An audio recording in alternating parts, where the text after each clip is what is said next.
Prajwal Revanna video viral ಕೇಸ್ಗೆ ಇದೀಗ big twist ಸಿಗ್ತಾ ಇದೆ. ಬಿಜೆಪಿ ಮತ್ತೆ ಕಾಂಗ್ರೆಸ್ ಕಾರ್ಯಕರ್ತರಿಂದಲೇ ವಿಡಿಯೋ ವೈರಲ್ ಆಗಿದ್ದು ಎಸ್ಐಟಿಯಿಂದ ಹಾಸನ ಕೋರ್ಟ್ಗೆ 13,712 ಪುಟಗಳ ಚಾರ್ಜ್ ಶೀಟ್ ಅನ್ನ ಸಲ್ಲಿಕೆ ಮಾಡಲಾಗಿದೆ.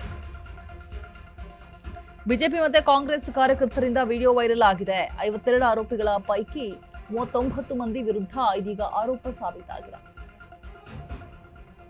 A1 Naveen, A2 Prajwal Revanna, car ಚಾಲಕ ಕಾರ್ತಿಕ್, A3 ಚೇತನ್, A4 ಚೇತನ್ ಸೇರಿ 39 ಮಂದಿಯ ವಿರುದ್ಧ ಇದೀಗ ಆರೋಪ ಸಾಬೀತಾಗಿದೆ. 70 ಪೆನ್ ಡ್ರೈವ್ ಖರೀದಿಸಿ ವ್ಯವಸ್ಥಿತವಾಗಿ ವಿಡಿಯೋವನ್ನು ವೈರಲ್ ಮಾಡಿದ್ದಾರಂತೆ. ಚಾರ್ಜ್ ಶೀಟ್ನಲ್ಲಿ 277 ಸಾಕ್ಷಿಗಳ ಹೇಳಿಕೆಯನ್ನು ದಾಖಲಿಸಿಕೊಂಡಿದ್ದಾರೆ ಎಸ್ಐಟಿ. ತಾಂತ್ರಿಕ ವರದಿ FSLನಿಂದ ವರದಿ ಆಧರಿಸಿ ಚಾರ್ಜ್ ಶೀಟ್ ಸಲ್ಲಿಕೆ ಆಗಿರುವಂಥದ್ದು. ವಕೀಲ ಪೂರ್ಣಚಂದ್ರ ನೀಡಿದಂತಹ ದೂರಿನ ಮೇರೆಗೆ ದಾಖಲಾಗಿದ್ದಂತಹ FIR. ಪ್ರಜ್ವಲ್ ವಿಡಿಯೋ ಹಂಚಿದ್ದು ಕೈ ಕಮಲ ಪಡೆ. ಚಾರ್ಜ್ ಶೀಟ್ನಲ್ಲಿ ಸ್ಫೋಟಕ ಮಾಹಿತಿ ಬಯಲಾಗಿದೆ. ಈಗ ಪ್ರಜ್ವಲ್ ರೇವಣ್ಣ ವಿಡಿಯೋ ವೈರಲ್ ಕೇಸ್ಗೆ ಬಿಗ್ ಟ್ವಿಸ್ಟ್ ಸಿಗ್ತಾ ಇದೆ. ಬಿಜೆಪಿ ಮತ್ತೆ ಕಾಂಗ್ರೆಸ್ ಕಾರ್ಯಕರ್ತರಿಂದಲೇ ವಿಡಿಯೋವನ್ನ ವೈರಲ್ ಮಾಡಿಸಲಾಗಿದೆ ಅನ್ನುವಂತಹ ಮಾಹಿತಿ. SITಯಿಂದ ಹಾಸನ ಕೋರ್ಟ್ಗೆ 13,712 ಪುಟಗಳ ಚಾರ್ಜ್ ಶೀಟ್ ಅನ್ನ ಸಲ್ಲಿಕೆ ಮಾಡಲಾಗಿದೆ. ಬಿಜೆಪಿ ಮತ್ತೆ ಕಾಂಗ್ರೆಸ್ ಕಾರ್ಯಕರ್ತರಿಂದ ವಿಡಿಯೋ ವೈರಲ್ ಆಗಿರುವಂಥದ್ದು. 52 ಆರೋಪಿಗಳ ಪೈಕಿ 39 ಮಂದಿ ವಿರುದ್ಧ ಆರೋಪ ಸಾಬೀತಾಗಿದೆ. A1 ಆರೋಪಿ ನವೀನ್, A2 ಆರೋಪಿ ಪ್ರಜ್ವಲ್ ರೇವಣ್ಣ, ಕಾರು ಚಾಲಕ ಕಾರ್ತಿಕ್ A3 ಆರೋಪಿ ಆಗಿರ್ತಾನೆ. ಹಾಗೆ ಚೇತನ್ A4. 39 ಮಂದಿ, ಇವರ ಜೊತೆಗೆ 39 ಮಂದಿ ವಿರುದ್ಧ ಇದೀಗ ಸಾಬೀತಾಗಿದೆ ಆರೋಪ.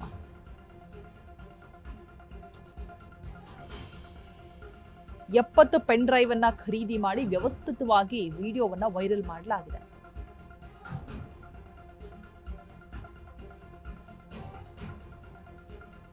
ಚಾರ್ಜ್ ಶೀಟ್ ಅಲ್ಲಿ 277 ಸಾಕ್ಷಿಗಳ ಹೇಳಿಕೆ ಕೂಡ ದಾಖಲಿಸಿಕೊಂಡಿದೆ SIT. ತಾಂತ್ರಿಕ ವರದಿ FSL ವರದಿ ಆಧರಿಸಿ ಚಾರ್ಜ್ ಶೀಟ್ ಸಲ್ಲಿಕೆ ಆಗಿರುವಂಥದ್ದು. ವಕೀಲರಾದಂತಹ ಪೂರ್ಣಚಂದ್ರ ನೀಡಿದಂತಹ ದೂರಿನ ಮೇರೆಗೆ ದಾಖಲಾಗಿರುತ್ತೆ FIR. ಪ್ರಜ್ವಲ್ ವಿಡಿಯೋ ಹಂಚಿದ್ದು ಕೈ ಕಮಲ ಪಡೆ. ಚಾರ್ಜ್ ಶೀಟ್ನಲ್ಲಿ ಸ್ಫೋಟಕ ಮಾಹಿತಿ ಬಯಲಾಗಿದೆ.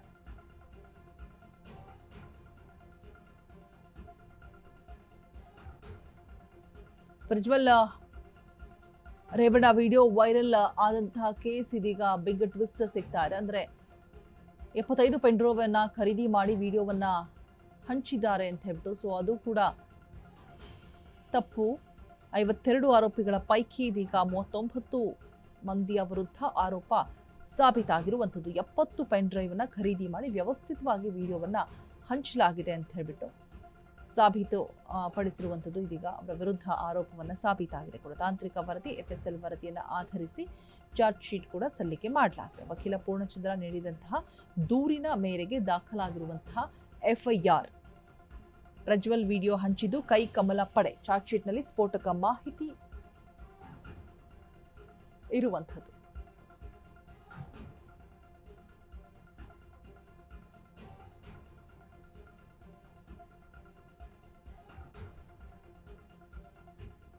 ಬಗ್ಗೆ ಹೆಚ್ಚಿನ ಡೀಟೇಲ್ಸ್ ಅನ್ನು ಕೊಡೋದಕ್ಕೆ ನಮ್ಮ ಪ್ರತಿನಿಧಿ ಅರುಣ್ ದೂರವಾಣಿ ಸಂಪರ್ಕದಲ್ಲಿ ಜಾಯಿನ್ ಆಗ್ತಾ ಇದ್ದಾರೆ.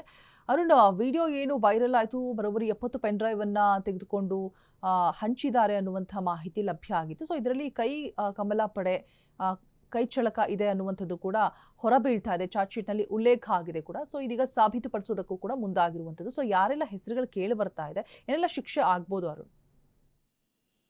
ರೋಜಾ, ಏನಂದ್ರೆ ಪ್ರಜ್ವಲ್ ರೇವಣ್ಣ ಅವರ ವಿಡಿಯೋ ವೈರಲ್ ಪ್ರಕರಣ ಸಂಬಂಧಪಟ್ಟಂತೆ ಈಗ ಅದು ಸಪರೇಟ್ ಆಗಿ ಪೊಲೀಸ್ ತನಿಖೆಯನ್ನ ಮಾಡ್ತಾ ಇದ್ರು. ಮತ್ತೆ ಜೊತೆಗೆ ಇದೀಗ ಚಾರ್ಜ್ ಶೀಟ್ ಸಹ ಪೊಲೀಸರು ತನಿಖೆಯನ್ನ ಮಾಡಿರುವಂತದ್ದು. ಅಂದ್ರೆ ಇದರಲ್ಲಿ ಪ್ರಮುಖವಾಗಿ ಸುಮಾರು 52 ಜನರ ಒಂದು ಮೇಲೆ ಆರೋಪವನ್ನು ದೋಷಾರೋಪವನ್ನ ತನಿಖೆ ಮಾಡಿರುವಂತದ್ದು. ಅದರಲ್ಲಿ ಪ್ರಮುಖವಾಗಿ 39 ಮಂದಿಯ ಮೇಲೆ ಆರೋಪಗಳು ನಿಗದಿಯಾಗಿರುವಂತದ್ದು. ಜೊತೆಗೆ ಏನಂದ್ರೆ ಪ್ರಜ್ವಲ್ ರೇವಣ್ಣ ಅವರನ್ನ ಈ ಒಂದು ಪ್ರಕರಣದಲ್ಲಿ ಸೇರಿಸಿಲ್ಲ, ಅಂತ ಈ ಒಂದು ಚಾರ್ಜ್ ಶೀಟ್ ನಲ್ಲಿ ಸೇರಿಸಿಲ್ಲ. ಯಾಕಂದ್ರೆ ಅವ್ರದೇ ವಿಡಿಯೋಗಳು ವೈರಲ್ ಆದಲ್ಲಿ ಅವರನ್ನ ಸೇರಿಸಿಲ್ಲ. ಮತ್ತೆ ಇದರಲ್ಲಿ ಆ ವಿಡಿಯೋಗಳು ಏನು ವೈರಲ್ ಆಗಿತ್ತು, ಆ ವಿಚಾರಕ್ಕೆ ಸಂಬಂಧಪಟ್ಟಂತೆ ಈಗಾಗಲೇ ಅವರು 4 FIR ದಾಖಲಾಗಿತ್ತು. ಮತ್ತೆ ಈಗ ವಿಶೇಷ ಒಂದು ಪ್ರಕರಣದಲ್ಲಿ ಶಿಕ್ಷೆ ಪ್ರಮಾಣ ಪ್ರಕಟ ಆಗಿ ಅವರು ಶಿಕ್ಷೆಯನ್ನ ಅನುಭವಿಸ್ತಾ ಇರುವಂತದ್ದು. ಹಾಗೆ ಈಗ ಈ ಪ್ರಕರಣದಲ್ಲಿ ಏನಂದ್ರೆ 70 ಪೆನ್ ಡ್ರೈವ್ ಗಳನ್ನ ಖರೀದಿ ಮಾಡಿ ಈ ರೀತಿ ವೈರಲ್ ಮಾಡಕ್ಕೆ 20 ಪೆನ್ ಡ್ರೈವ್ ಗಳನ್ನ ಖರೀದಿ ಮಾಡಿರೋದು ಮೇಲ್ನೋಟಕ್ಕೆ ಗೊತ್ತಾಗಿರುವಂತದ್ದು. ಮತ್ತೆ 277 ಸಾಕ್ಷಿಗಳ ಹೇಳಿಕೆಗಳನ್ನ SIT ಅವರು ದಾಖಲಿಸಿಕೊಂಡಿರೋದು, ಮತ್ತೆ ತಾಂತ್ರಿಕ ವರದಿ ಇರ್ಬೋದು, ಮತ್ತೆ FSR ಸಾಕ್ಷಿಗಳು ಇರ್ಬೋದು, ಮತ್ತೆ ಈ ಎಲ್ಲಾ ಆರೋಪಗಳನ್ನ ಆಧರಿಸಿ ಒಂದು ಚಾರ್ಜ್ ಶೀಟ್ ತನಿಖೆ ಮಾಡಿರುವಂತದ್ದು. ಈ ಒಂದು ಚಾರ್ಜ್ ಶೀಟ್ ನಲ್ಲಿ ಸುಮಾರು 2 ಪಕ್ಷದ ನಾಯಕರು ಇರುವಂತದ್ದು, ಮತ್ತೆ ಮುಖಂಡರು ಇರುವಂತದ್ದು. ಯಾಕಂದ್ರೆ ಕಾಂಗ್ರೆಸ್ ನಾಯಕರು ಇರುವಂತದ್ದು, ಮತ್ತೆ ಕಾಂಗ್ರೆಸ್ನ ಬಿಜೆಪಿ ನಾಯಕರು ಇರುವಂತದ್ದು, ಮತ್ತೆ ಅವರ ಆಪ್ತರು ಯಾರ್ಯಾರಿದ್ದಾರೆ ಸೊ ಎಲ್ಲರ ಹೆಸರನ್ನು ಸಹ ಸೇರಿಸಿರುವಂತದ್ದು. ನವೀನ್ ಇರ್ಬೋದು, ಮತ್ತೆ ಪ್ರಜ್ವಲ್ ರೇವಣ್ಣ ಅವರ ಕಾರು ಚಾಲಕ ಕಾರ್ತಿಕ್ ಈತ ಪ್ರಮುಖವಾಗಿ ಒಂದು ವಿಡಿಯೋಗಳನ್ನ ವೈರಲ್ ಮಾಡಿರುವಂತದ್ದು ವಿಚಾರ ಅದು. ಸೊ ಹಾಗಾಗಿ ಈಗ ಏನು ಸುಮಾರು ಹಾಸನದ ಹಿರಿಯ ನ್ಯಾಯಾಲಯಕ್ಕೆ ಒಂದು ಚಾರ್ಜ್ ಶೀಟ್ ಅನ್ನ ಸಲ್ಲಿಕೆ ಮಾಡಿರುವಂತದ್ದು. ಒಟ್ಟು 13,712 ಪುಟಗಳ ದೋಷಾರೋಪಗಳ ಪಟ್ಟಿಯನ್ನ SIT ಅವರು ನಿನ್ನೆ ಒಂದು ಹಾಸನದ ಏನೋ ಒಂದು ಹಿರಿಯ ಸಿವಿಲ್ ನ್ಯಾಯಾಲಯಕ್ಕೆ ಚಾರ್ಜ್ ಶೀಟ್ ಅನ್ನ ಸಲ್ಲಿಕೆ ಮಾಡಿರುವಂತದ್ದು. ಮುಂದಿನ ದಿನಗಳಲ್ಲಿ ಈಗ ಚಾರ್ಜ್ ಶೀಟ್ ಏನಿದೆ ಸಲ್ಲಿಕೆ ಮಾಡಿದ್ರೆ ಅದು ಚಾರ್ಜಸ್ ಫ್ರೇಮ್ ಆಗುತ್ತೆ. ಆನಂತರ ಯಾರ ಆರೋಪಿಗಳು ಯಾರಿರುತ್ತೆ ಅವ್ರಿಗೆಲ್ಲಾನು ಸಹ ಒಂದು ಚಾರ್ಜ್ ನೋಟಿಸ್ ಅನ್ನ ಜಾರಿ ಮಾಡ್ತಾರೆ, ಮತ್ತೆ ಚಾರ್ಜಸ್ ಸಹ ಫ್ರೇಮ್ ಆಗುವಂತದ್ದು. Saroja, all right, thank you Arun ತಮ್ಮೆಲ್ಲ ಡೀಟೇಲ್ಸ್ಗಾಗಿ.